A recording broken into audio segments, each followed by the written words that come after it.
It's really an exciting moment for the Denver Art Museum because we not only are renovating the Joe Ponte building, we're building as well a third building that connects the Ponte building with the Libeskind building. All of the galleries are going to be reorganized, and we'll have so many more spaces for our kids' programs, for schools, for adult education, for community groups. It really provides an asset to this neighborhood. Today's an important day in the project because we are installing the glass facade of the Welcome Center.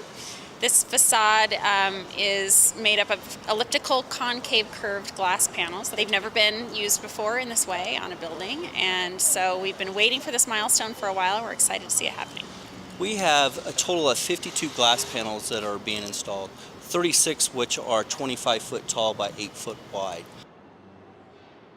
The structural glass is hung by the structure, and the fins are actually holding up the face glass is what you see today. The structural glass has a very tight tolerance, tighter than what we're accustomed to. So that tolerance is within 1/8 of an inch.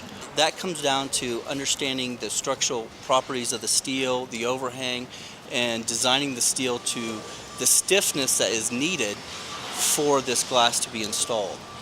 We test all custom designs like this in a laboratory, and the wind is simulated with an airplane propeller, and then we use what's called a hose rack to make it rain.